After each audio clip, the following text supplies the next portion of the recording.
Welcome on the Verge. This is Zach Spedden, joined by Nick Stevens. Bob Phelan, our co-host, is out this week, but we have a lot going on this episode, including Connor Norby will be joining us for an interview, and then Nick and I will discuss the latest results of the January 15th international signing, headlined by the acquisition of Luis Almeida, who set a new record for international signing bonus from the Orioles. But first, as we do at the top of every episode, we want to introduce new members of our Patreon community. And for that, I will turn it over to Nick. Yeah, let's see if I can do this. This is usually Bob's job, but we got one new patron since last week. Will Strickland, welcome aboard. Thank you for your patronage. He did join at the AAA level, so that's awesome. We're still rolling out a top 30 or a top 50 countdown on Patreon, and actually we got number 31 lined up for tomorrow. And for patrons, it is another player interview. We're going to talk to number 31 himself. So yeah, come join, come hang out. And on tonight's episode, we are talking to the second round pick in the 2021 draft out of East Carolina University, who spent the 2022 season between three teams in the Orioles minor league system, hitting 29 home runs along the way. That included 17 at AA Bowie and then 4 more at AAA Norfolk, where he hit the ball very well over his final 9 games of the season. He is second baseman Connor Norby. Connor, how are you? I'm good. Hope you guys are doing well. Well, it's great to have you on here. We've certainly enjoyed watching you in the last year and a half that you've been part of the Orioles organization. And when you look back at your first full year with the Orioles, what accomplishments are you particularly proud of? It's a long year, and just being mentally there, I think every day, that was the biggest challenge. But getting a year under my belt, I think that's one big thing. Getting to experience the life a little bit, the minor league life, professional baseball life. I think my season is summed up in I think it's summed up in 2 seasons, really, and I've told everyone that. And I've seen both sides of the spectrum, the struggle, the parts when you're feeling good. I've seen it all, and getting to experience everything in that, all that in between. I think that's the part that stands out the most. Was there anything either on the field or off the field that maybe challenged you in a way that you maybe didn't think it would, or you just weren't expecting as you adjusted to your first full season as a pro? Like, I know, for example, something big that we heard earlier in the year that was shocking to us to learn as we talk to more of you guys and learn more about the day-to-day grind of minor league life. But like Colton Cowser talking about focusing on his sleep schedule and how much that impacted him early on. Was there anything like that for you last year? I think the biggest adjustment, in my opinion, was playing every single day. And you don't do that in college. You don't do that in high school. I think that was the biggest adjustment, and realizing that no matter if I played well or if I didn't play well, I'm going to be out there tomorrow. So whatever happened, I have to flush it. And I had some great advice going along the way from multiple people that helped me get to where I am today. And I think that was probably the biggest adjustment, is realizing like I'm playing 5-6 times a week. And whatever had happened last week, whatever happened last night, like it's a new day, it's a new at bat, it's a new pitch. Really understanding how to take it second by second, moment by moment. I know you didn't play under the old minor league schedule, 3 or 4 game series. Now you guys Monday off, 6 games at one spot. But are you able to like ever disconnect like during the week? And if so, like how do you go about kind of disconnecting from baseball? I try to as best as I can.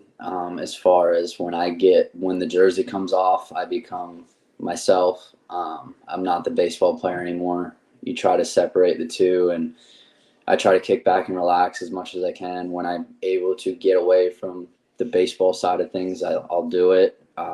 Whether it's we'll take a trip to Washington, whether we take a trip to Baltimore, whether we play video games all day, watch a movie, whatever it may be. I try to just step away when I can, because it is a long year and mentally you need it.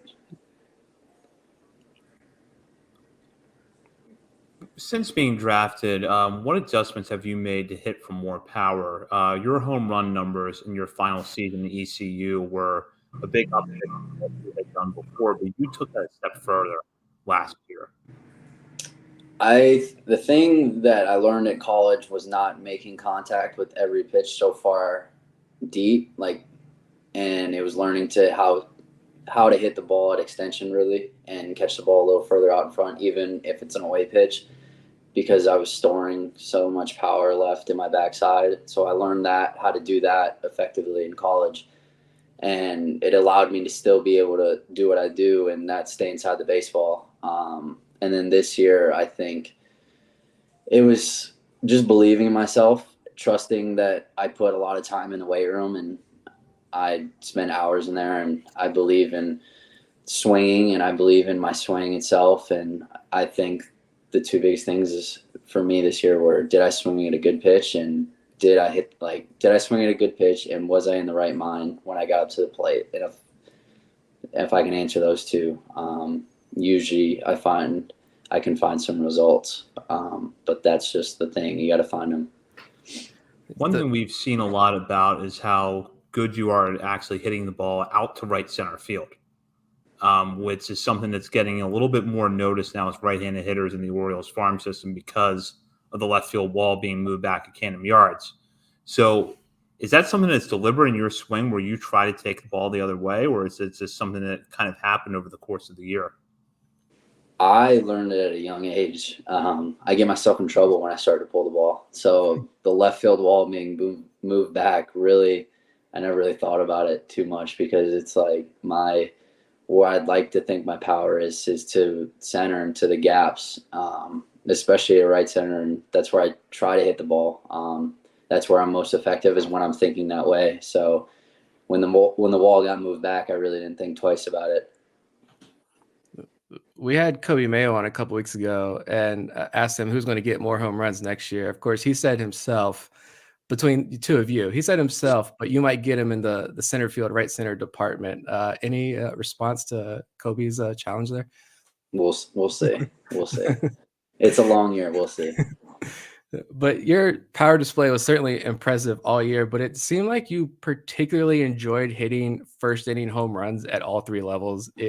What was behind that impressive performance? I think at one point late in the year, Matt Sabatos, the voice at the Bay Sox, it was late in the season, tweeted something about you, and you were tied with, I think, Jose Altuve for like the most first inning home runs in all of baseball. What was behind that? Being leadoff hitter, I figured they're going to throw a fastball first pitch. And a lot of the times that first pitch might be the best one you see all night even. So I get a swing off, be ready for it. And then when I got to AAA, when I got there, Buck came up to me before the game, and he tapped me on the shoulder and he was like, swing, first pitch, swing. So I did, and it worked out. But I think sometimes you don't even get pitches to swing at, and you don't get good pitches sometimes, and it is what it is. But if it's there, I try to be ready for it. And a lot of times that first one might be the best one you see. So they want to start off the count 0-1. I'm ready to swing. A lot of analysis on our end and from our listeners goes into how different it is to hit at the ballparks throughout the Orioles minor league system. And it seems like Aberdeen is tough on hitters. Bowie tends to be a little bit more hitter friendly. But how would you describe Norfolk? Because we've heard over the years that Norfolk can be a tough hitter's park, especially in the cold weather months. But it seemed like you hit pretty well there. I mean, I only had 3 games there, so I guess we'll find out. But Bowie is, I think, a little bit more hitter friendly than Aberdeen for sure. Aberdeen was a little bit tougher. I don't know. Mound might be a little bit high. Lights are a little bit tougher to see at night. Just a little handful of things, but no excuse to why I shouldn't have performed better. But I think Bowie, when I got there, it was kind of like a sigh of relief, because everyone was saying how the ball flies a little bit better, the wind blows out a little bit more. So that helped. And then in Norfolk, it's a big league park. Its dimensions are big leagues, so you got to be ready for it if you want to make it to the next level.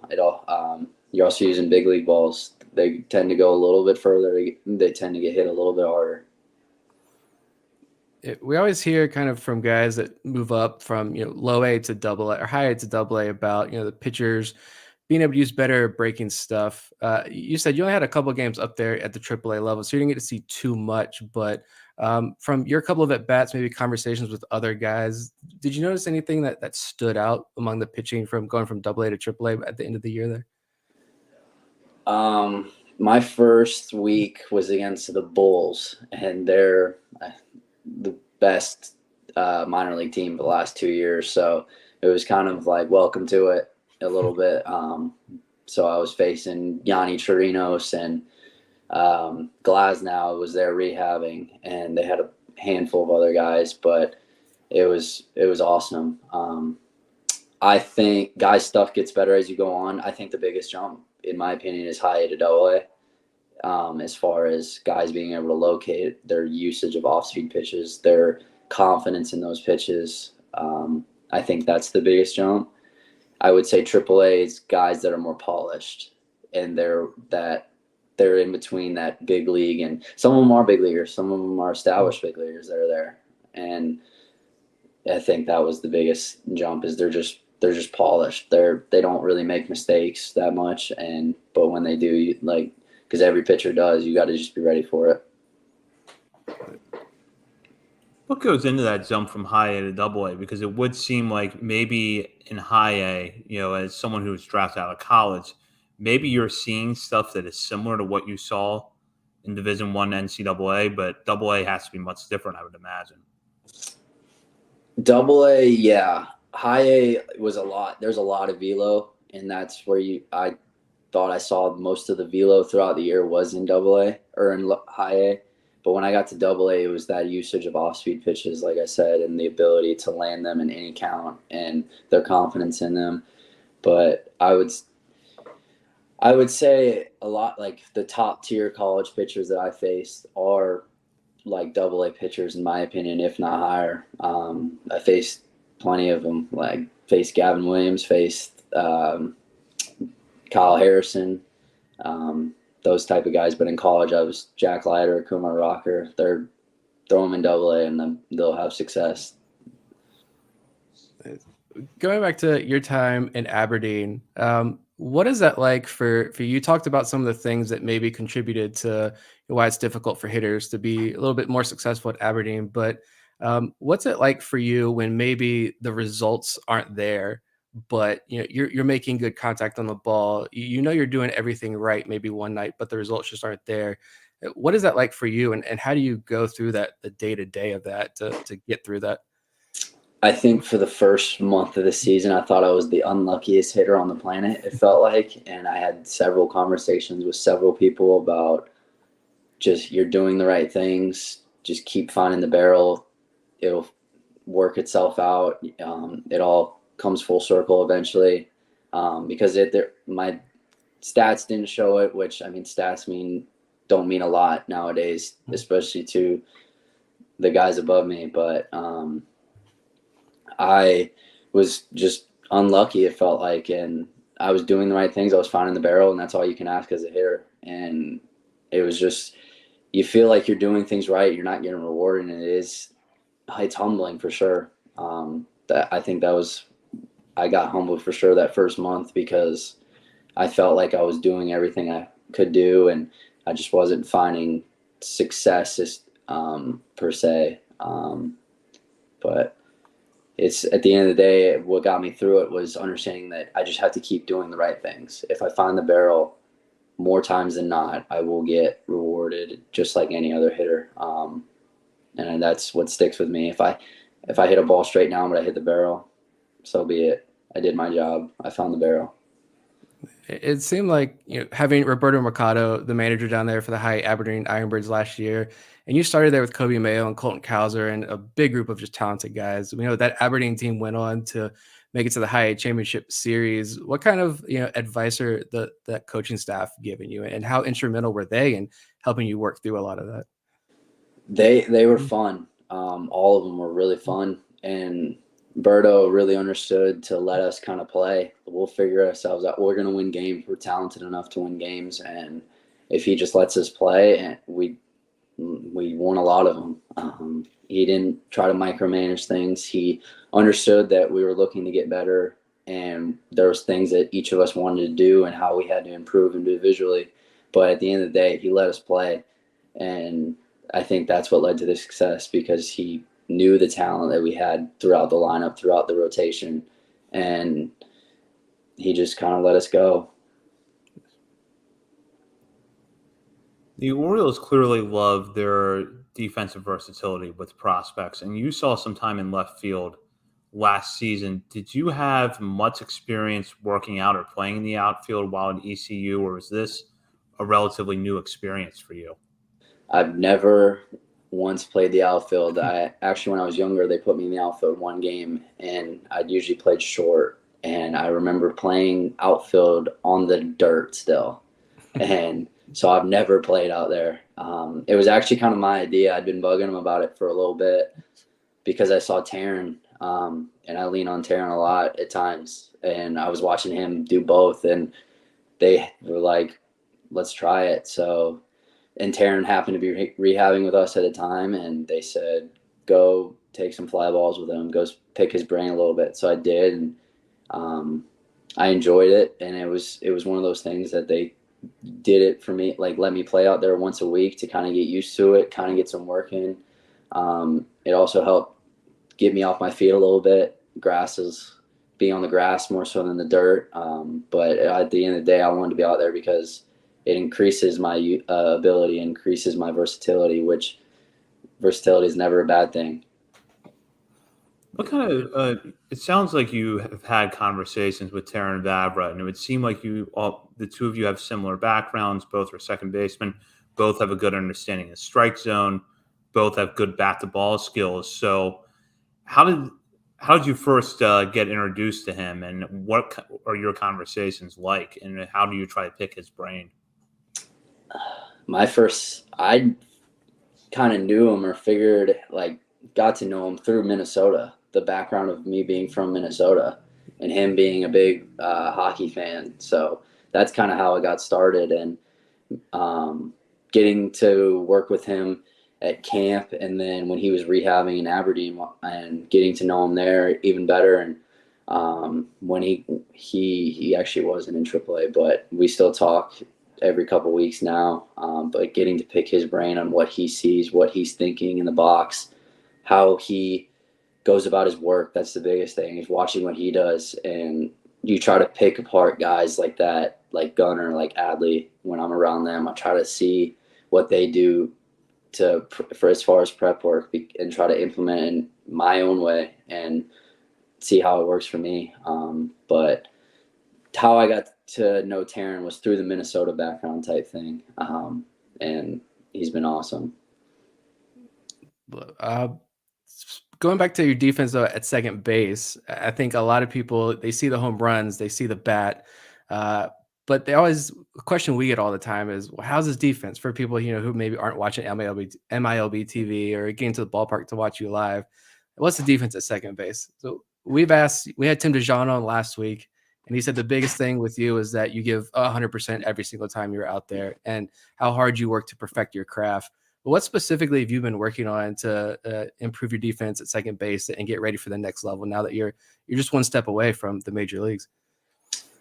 The two biggest things I've taken into this offseason, and I'm looking forward to getting back to work with DJ and Buck and those guys that have really helped me along the way and helped me improve. But the two biggest things were being 100% confident in fielding with one hand, going to pick that before it gets that in-between hop, getting that hop, and then around the bag work at second, feeds, turns, that type of thing.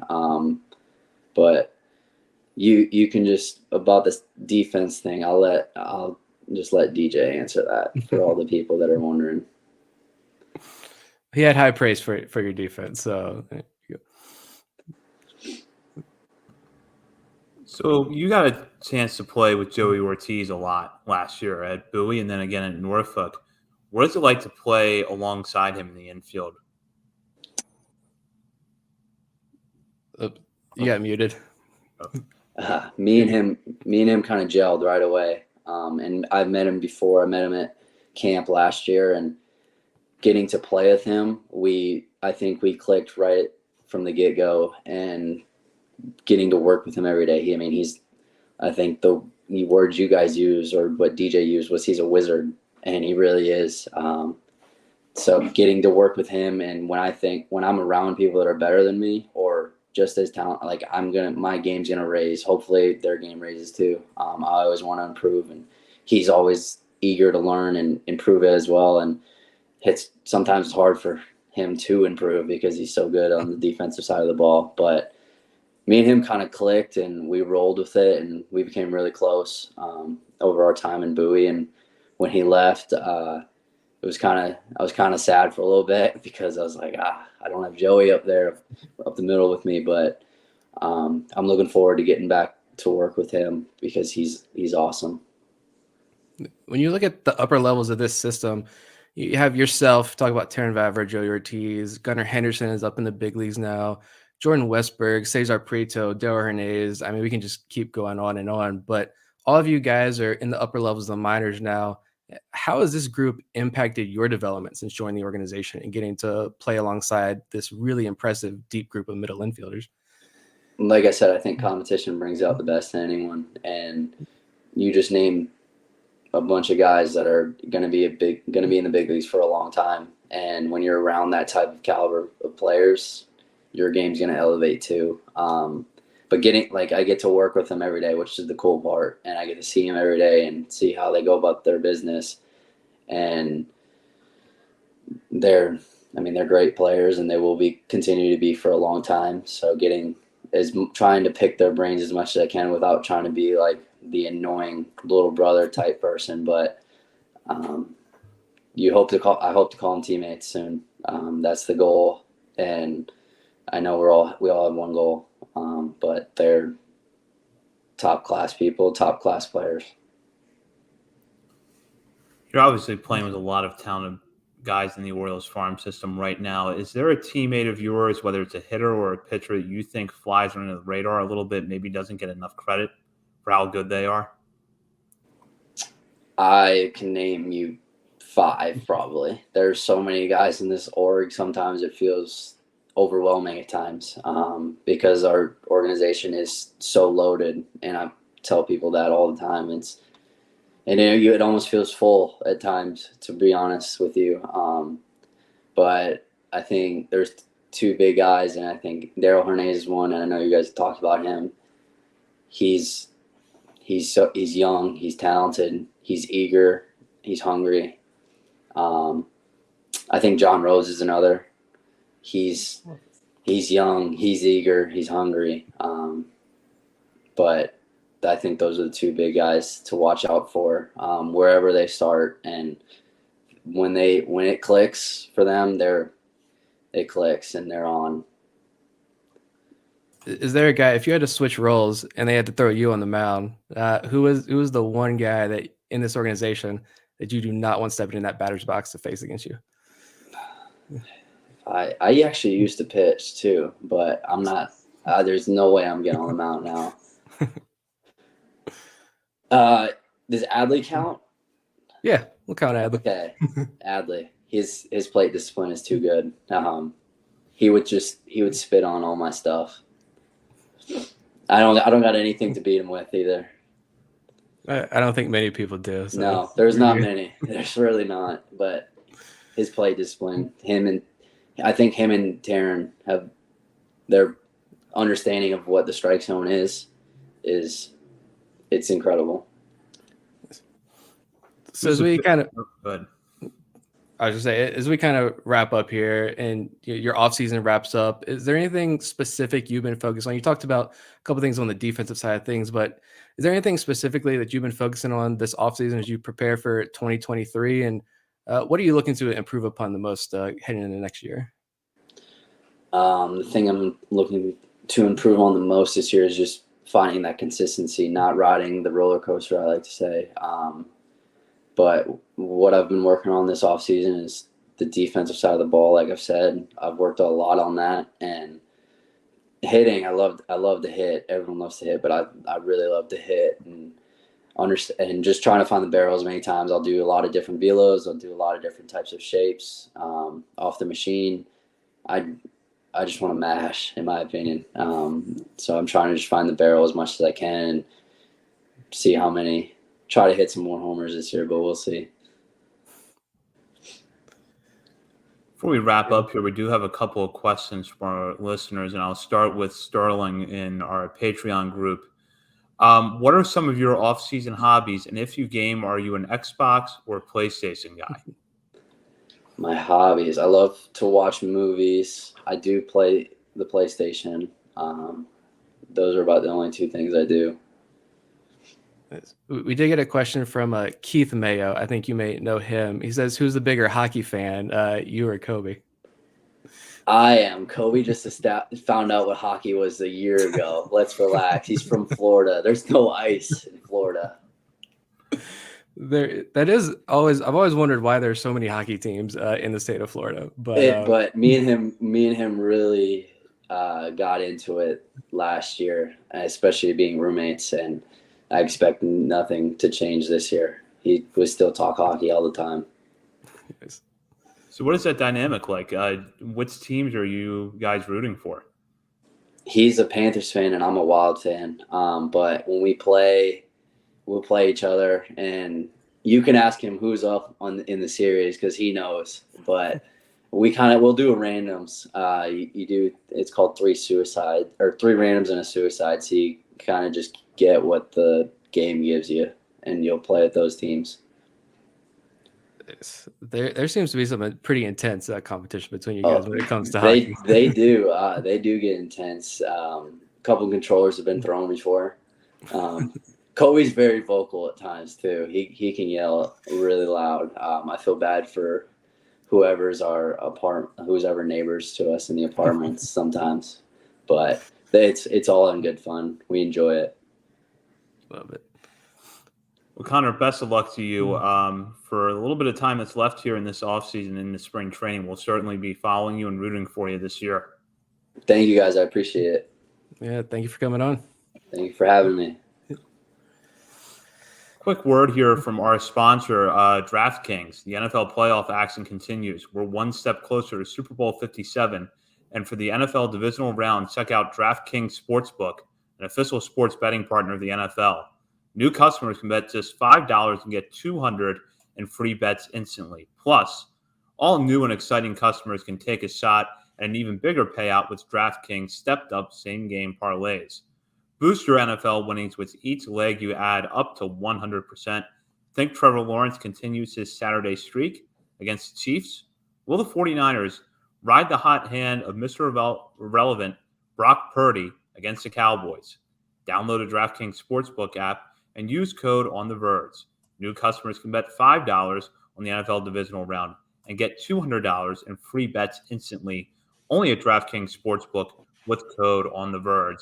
Minimum age and eligibility restrictions apply. See show notes for details. So, Nick, on that note, I know you're a Cowboys fan. How are you feeling after this weekend? I'm feeling great. Cowboys ending Tom Brady's career, possibly. Yeah, it was a good weekend of football. But yeah, now I'm honestly though, as much fun as these playoffs are, we've been doing some more player interviews lately, and it's getting me more and more excited though for baseball. And the international signing last week certainly hyped up the excitement a little bit, we'll say. Yeah, absolutely. And that discussion with Connor was great. I think we've heard for a long time how smart of a hitter he is. His kind of advanced feel for the game, but you can tell that this is someone who really does seem to be a student in the game, and it's no question to me now why he was as successful as he was last year. Yeah, I think it's just really cool when these guys that come on, and not just guys on our show, but when they're doing interviews elsewhere too, a lot of times, so many times you hear how they're picking each other's brains. It's yes, this guy, like I'm going to go to Daryl Hernandez, who might be 2 years younger than me, but I'm going to pick his brain. And Connor Norby looking up to a guy like Taryn Vavra and being able to pick his brain, and guys like Adley. I mean, it's really cool to see that at all levels of this organization, it truly does seem to be one unit working towards that one goal. Something that we've talked about a lot of times with the coaching staff and how they approach this. to see that among the players, I think it's just a really cool aspect of this organization. And it's what makes, for me personally, it's one thing that makes watching these guys and covering this organization so much more fun. Yeah, absolutely. And we're now going to have some new prospects to talk about as the January 15th international signing period took place over the weekend. And as is the case usually with international free agency signing periods, all of the big deals were made on day one. And for the Baltimore Orioles, that was signing shortstop Luis Almeida to a $2.3 million signing bonus, which is the largest bonus the franchise has ever given out to a Latin American amateur player.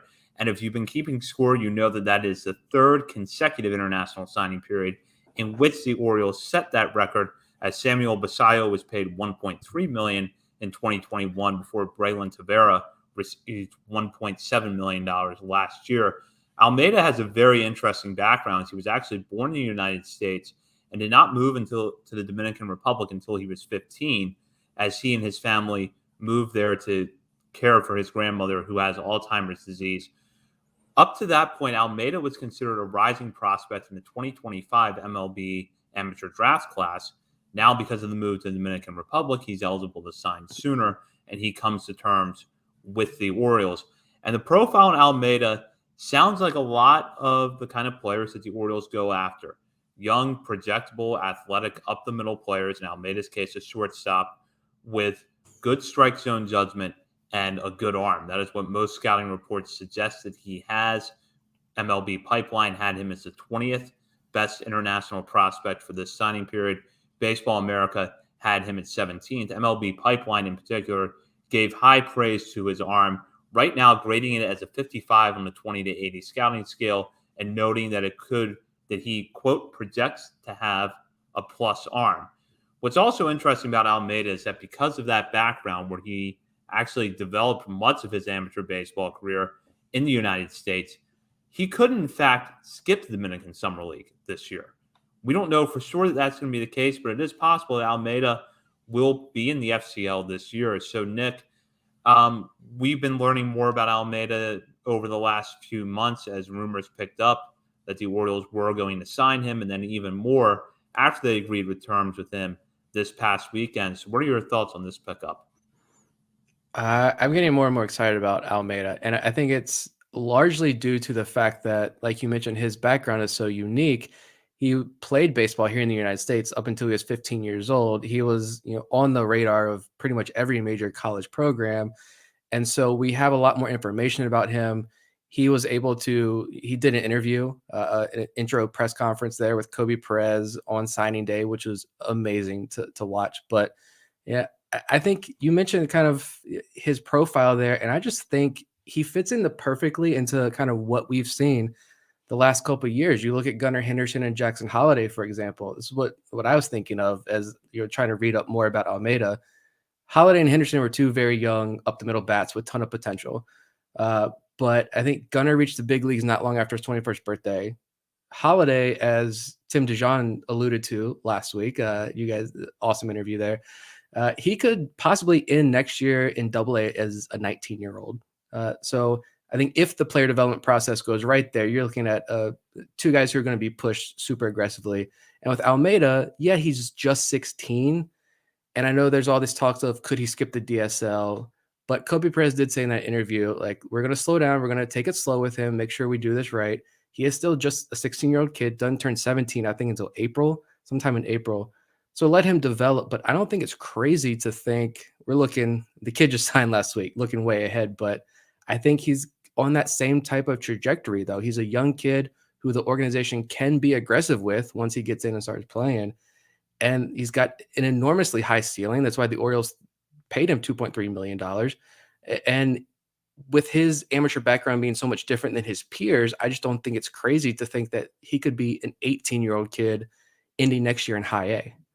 I don't think that's crazy to think about if a lot goes right between now and then. So I think it's that same signing. And in 2 years, after he's got some more minor league games under his belt, in 2 years, you're going to be looking at another middle infielder in the system. And you're like, what are we going to do with him? We got another one down here in the pipeline. And it's just really cool to see this organization just stack this talent like this. Yeah, and I think there's a reason you go for up the middle players. And I think there's in particular a reason you go for up the middle players like Almeida because you can look at their profile, you can look at the reports and realize that this is not someone who's probably going to be playing first base in 3 years. He's got the ability to move around a little bit. The reports that I read seem to suggest that he could move over to third base if he outgrows shortstop. And honestly, I don't think that's a guarantee that he will. We're going to have to see how he looks, but that's not always going to happen. So it is possible you've got a guy who could stick at shortstop. Yeah. And something else that stood out to me too, in listening to Kobe Perez's interview right after those initial signs were announced, the first thing, I can't remember who asked him, but someone asked kind of what led to this signing. And Perez talked about how they first saw Almeida in a tournament in Mexico.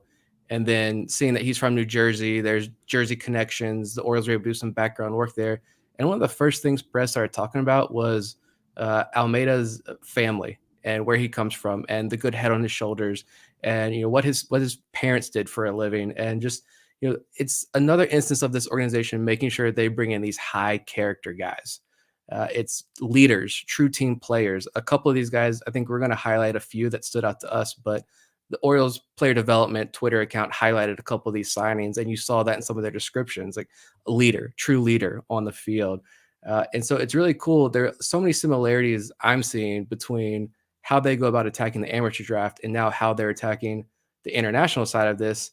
Now that this organization is, or this regime is now 4 years into this, 3-4 years into this, you're starting to see guys who they've been connected with for many years. They've formed tight relationships with. The Orioles have established their presence in Venezuela for one. I know a lot of signings coming out of Venezuela, but they're establishing their presence in the DR again. And it's really cool to see these higher and higher bonuses, bigger and bigger talents deciding to join this organization. And Almeida mentioned it. He said, in his opinion, this is the best farm system in baseball.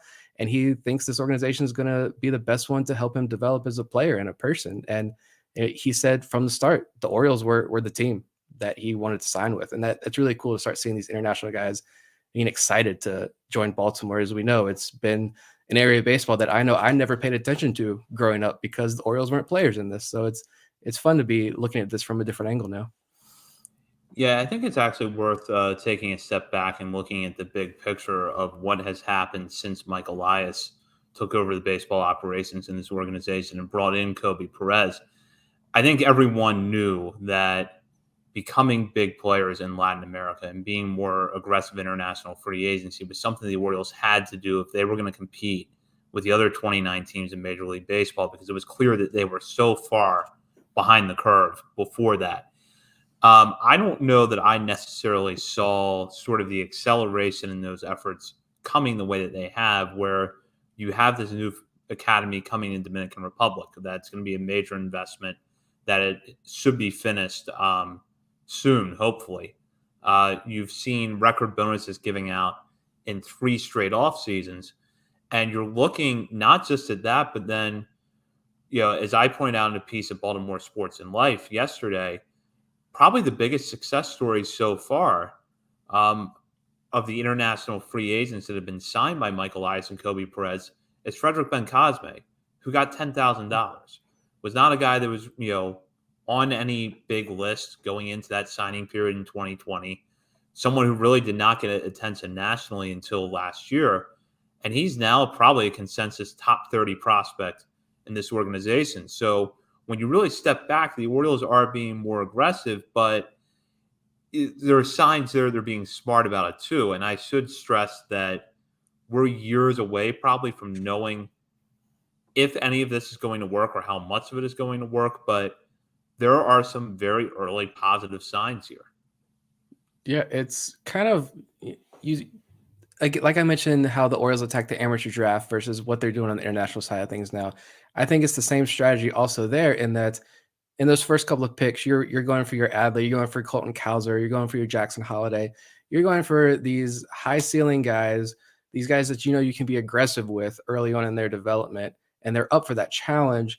But the ceiling is there, guys you can dream on, and that's Michael Hernandez. We know he hasn't panned out yet, but he's still a young player. That's still someone that you can still dream on him. Samuel Basayo is a guy who is getting all the national love at this point. We're going to get to see him now in Delmarva next year, where he could really take off.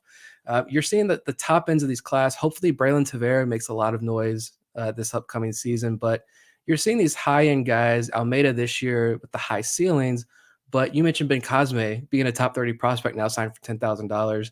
Aaron Estrada statistically was a guy who stood out in last year's draft class, and he was no one talked about last year. I don't even think his name was brought up in our conversation with Kobe Perez when he was on after last year's signing class. So it's the same thing where go big at the top and then just cast this wide net. You saw 27 signings. It's this wide net of players now where, yeah, you hope a few pan out, but you get guys that have traits that you like and you let the player development staff go to work, and hopefully a few pan out. And I think a few guys definitely look interesting, but it's really fun to see who's going to start coming out of here. Who are the standouts going to be starting next year? We're going to start seeing more of those guys. I think Perez had a really cool analogy, described it as a flower. You plant the seed. Well, now we're starting to see it come out of the dirt. It's not a full-on flower yet, but we're starting to see that sprout. And these are Basayo reaching Delmarva. Hopefully, Braylon Tavera, Michael Hernandez in the FCL, maybe one or two of those guys reaching Delmarva by the end of the year. We're starting to see them trickle up, and clearly it's taken not a long time to get one of the top international free agents this year. I think Baseball America, I don't know with final numbers being reported if Almeida was still a top 20 in terms of money received, but projected for was the 16th highest signing bonus in this class. In just 3 years, they went from getting nobody to pretty much to signing one of the top 10, top 15 guys in this class. So it's going to be really fun to start seeing these classes in 2-3 years, even until the draft, I guess, comes into play, which I'm sure will be that. Then they'll change the whole game up. But we want to focus on the whole class. The Orioles announced that they had come to terms with 27 players over the course of the weekend. Almeida's bonus was the highest of that group at $2.3 million. It was, in fact, the only bonus to cross the $1 million threshold. But there still seems to be a lot of interesting players that the Orioles picked up, including in the infield. And I think that's Nick has found someone there that he wants to highlight. yeah, some of these infielders, there's another Amparo, which I just thought was pretty cool. But I like Jose Mejia. And again, we've never watched these guys. We're going strictly off what the organization is putting out there right now. And a lot of digging on Instagram for videos. Luckily, these kids love to do it for the gram. I don't know if the kids still say that, but they still like to put a lot of their highlights on Instagram, which thank you for that. So we get to see something. Jose Mejia stood out to me. He was also part of the few that the Orioles player development Twitter account highlighted, which I think they do that for a reason. But he's listed as an infielder. A lot of the videos are him playing at shortstop, but I just think that without knowing his exact height, weight right now, just going off, these Instagram videos and other sources, he looks like someone to me that if he could hit one last growth spurt, I don't know. I think he's 17. I think he's 17 or 18. I can't remember his birthday off the top of my head, but if he could hit one last growth spurt and add like an inch or two and fill out that frame, he becomes, I think, one of the bigger prospects you can dream on physically in this class. Because according to the Orioles notes, he projects for a 60 hit tool with 50 power. And you look at some of the video, and in my opinion, my untrained eyes I see the power. I see a lot of power potential. They talked about how he's a natural leader with good instincts, already a strong fastball hitter who can see spin. So if this is a 16, 17-year-old kid who's already hitting good fastball is a good velo. If he's already picking up spin, I think this is a kid who's going to be advanced when he gets to the DSL. So, yeah, I just think he's one of about 10 guys who I have my eye on coming into next year, and just see statistically who stands out in the DSL and what kind of information we get from the limited resources that come out of the DSL. Yeah, we should stress it's very limited resources. And as we've talked about a lot on this show, we try to avoid scouting the stat line as much as possible. But with the Dominican Summer League, we tend to look at the walk to strikeout numbers for hitters and try to use that as a gauge for how we think they're going to perform. And based on at least what the Orioles have said about Mejia, he seems to be the kind of guy that should thrive in that area next year. And what's interesting to me is that when you look at those potential scouting grades, where you're talking about someone who would have a hit tool of 60 and power of 50 at second base, that is really good for that position. So I agree with you. Mejia was a guy that stood out to me. One of the signings that I really, really am interested in is right-handed pitcher Keeler Morphe. He signed for $200,000 out of Venezuela, and the Orioles note that he has a fastball that touches 95 miles an hour with sinking action and plus command. He has that to go with a slider that runs 81 to 83 miles an hour and an 85 to 87 mile per hour changeup that the Orioles also said is plus command. What stood out to me in the videos is that it just looks like he has a very natural, comfortable delivery. I feel like when you see a lot of young pitchers, especially ones that have not really filled out yet, and Morphe looks like a guy who still has room to grow at 16 years old, sometimes the deliveries look like they're really trying to maximize that effort. Morphe's, to me, looked really smooth, and the fact that he's able to hit 95 now is really encouraging. And he compared that with what seemed to be two pretty good secondaries. Yeah, he was the guy that I was going to highlight if you didn't jot him down first, because that stood out to me instantly. Like, Almeida is obviously the gem of this class right now, but man, when you put out that video and say this is a 16-year-old kid, 17-year-old kid who's throwing 95 already with a slider and 85, 87 mile an hour changeup with plus command, like that's what caught me. The changeup with plus command, like, yes, please. I don't think any pitcher in last year's class really stood out to me like Morphe did when I watched his videos. Henry Tejada was the guy who really stood out to me in last year's class, and he just got busted for like PEDs and is going to like not pitch next year. And we've seen a couple of interesting arms, but when you see Morphe and those numbers, like you hear all the time about pitchers in the amateur draft class, the guys coming up at the high school ranks, like, well, he's got a change up, a slight feel for a change up, but he's never had to throw it in high school because he can blow everybody away with 95 mile an hour, 96 mile an hour heat. But now if you got the 17-year-old international kid who's got 10, 12 mile an hour separation between the fastball and changeup, he's got plus command of a changeup already, that's got me excited to watch Morphe pitch for sure. Him and another arm too that I was intrigued by. I was looking for more information about him, but again, pretty limited. Xavier Alvaro. He was out of Cuba, a Cuban pitcher they signed. He gave $80,000 to. He had a couple of interesting videos as well. Thicker kid, big body guy who I think looks like he can pound the strike zone in some of the videos that I've seen. I'm anxious to learn more about him, and considering he's got the Cuban background and what his story is, but definitely some interesting arms. And like we've heard from a lot of people in this organization, on the international side of things, like these guys are coming, and the organization seems genuinely excited about the guys that they're able to bring in here.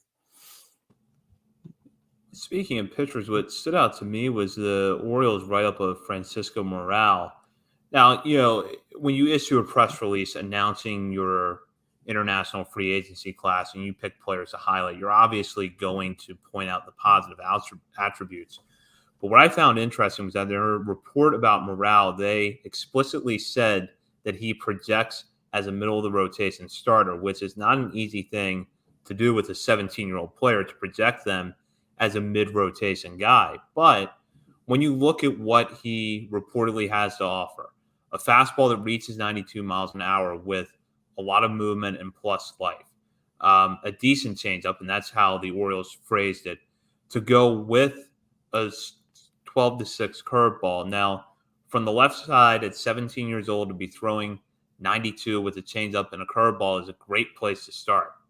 So again, you're looking at a long-term development, but it seems like this is a pitcher who would have some of the ingredients that you would want. I'm watching his video right now, and I love that breaker. He gets behind that pitch a little bit. He arches that back, and it just falls in beautifully.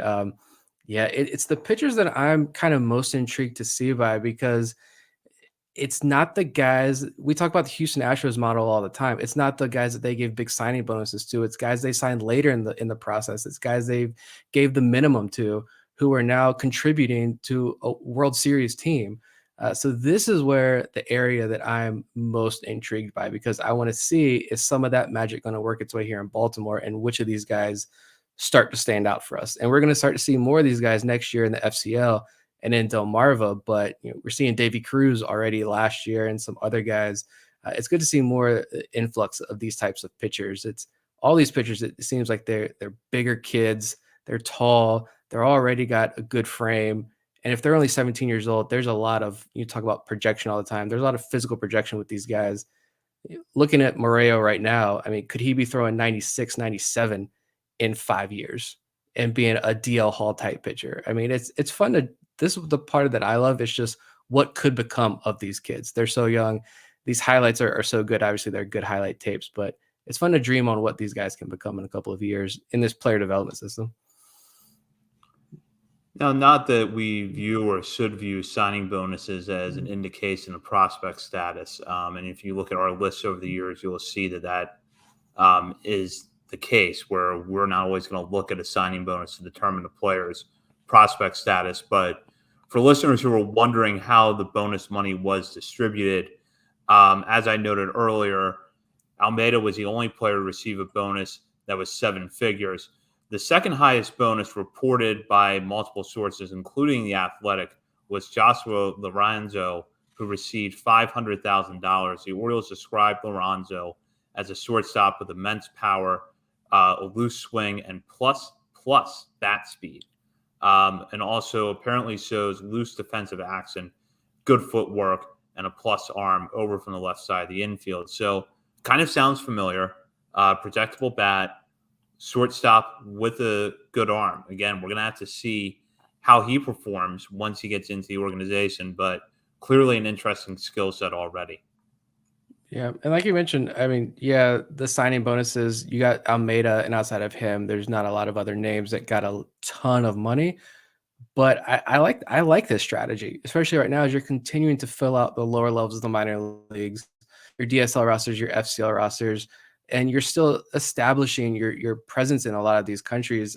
I think this is a good strategy just to cast this wide net, see what kind of players you get. Again, just go after the pitchers who have the traits you like. If you know that, yeah, I've already got a good changeup, I've already got good fastball velo. Clearly, this organization feels confident in their ability to teach a slider. All right, we're going to be able to work with you. And so, yeah, it's cool. And I also like that they left that little extra money. I would not be shocked. Perez talked about leaving about $500,000 left over? Yeah, roughly around 500,000. In case another Cesar Prieto situation pops up. I'm interested to see over the next couple of weeks or over the next couple of months, even because even last year they were signing guys in May, June, and July to international deals. But I'm going to be interested to see if the Orioles get aggressive with anyone else that's hanging around, or if another Prieto situation does pop up, are the Orioles the team that's going to be the aggressive one there? But I like that idea also, leaving a little bit on the table. And you've got 27 guys now to bring in and work with. Even the most interesting one, though, I just want to see him play because I think it's just a cool story. Jorge Mateo's brother, bringing him into the organization. I thought that was pretty cool. Catcher out of the DR. That was pretty awesome to see. And to see Jorge Mateo there celebrating with all the guys, I imagine that was pretty cool for especially the Dominican Republican players that the Orioles signed, to have someone like Mateo there. I can imagine that was a pretty special day for a lot of those kids.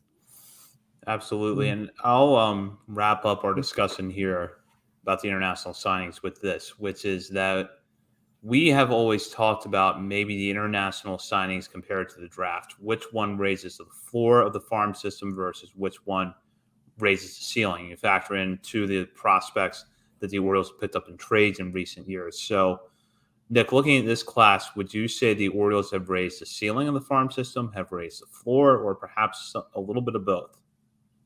I still think it's the ceiling. I do like that analogy a lot still, because I mean, you look at Almeida's potential, these guys that we just highlighted, you look at their potential. Yeah, it's very high, but there's also a lot can go wrong here. I mean, some of these are still 16, 17-year-old kids. They've got life-changing money. A lot of these kids are getting life-changing money right now for not only them, but their families, their friends. A lot's going to change. They're moving. A lot of these guys that, were signed out of Cuba or Colombia, Venezuela, looking at the list, seeing if there's anything else. Looks like just Venezuela, the DR, one pitcher from Colombia, and then one pitcher from Cuba. these guys who aren't from the DR, they're going to move to a different country right now and have to, be working out at the Orioles establishment there. But a lot's going to change for them. And I actually went back and read Future Value, Eric Longenhagen and Kylie McDaniel's book. Still a very relevant book, still an awesome read if you haven't read it. There are 2 chapters on the J2 period, but now it's the J15 period. And they talk a lot about the changes that these kids have to go through. Like a lot of these guys, it's not just the money, but access, in some players' instance, access to food and being able to control the nutrition and learn the nutrition side of things, and how there are some guys, they gain 30, 40 pounds and, they're not able to cut it anymore.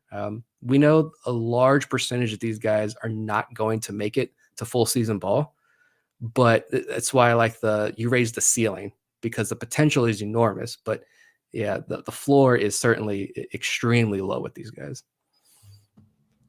That's absolutely something we're going to be interested in following going forward. Nick, before we wrap up tonight, any final thoughts? I am excited for baseball now. We're just a couple weeks away. It's that period where we're so close because spring training is just a couple of weeks away, but we're so far away still because the minor league season doesn't start till April. But yeah, it's fun. I'm glad to be back this week. Hopefully Bob is back next week and the 3 of us can look forward to one step closer to opening day. Yeah, absolutely. We plan for all 3 of us to be back on the air next week. In the meantime, be sure to follow us on Twitter at BSL on the Verge. You can also check out our accounts on Facebook and Instagram. Also, be sure to sign up for our Patreon community for as little as $3 a month. You'll have access to a WhatsApp chat. And then for our higher tiers of Patreon, you will be able to see daily content from us, including our continuing countdown of the top 50 prospects in the Orioles farm system. As Nick noted earlier in the show, we're about to release number 31, which is going to have a little surprise interview for our patrons. So you're going to want to be sure to check that out. And then, of course, after that, we've got more players to cover. So we still got a ways to go revealing our top 50 prospect list. So be sure to get in on that. And check out BaltimoreSportsAndLife.com for all the latest coverage on the NFL playoffs, the Orioles, college sports, and more. And while you're there, hop on the message board and join the discussion with fellow readers of the site, as well as contributors. Thank you so much to our guest, Connor Norby, tonight for a great interview and for his time in sharing his insight into his process of developing in the Orioles farm system. We look forward to being back on the air next week. For Bob Phelan and Nick Stevens, this is Zach Spedden. You've been listening to On the Verge.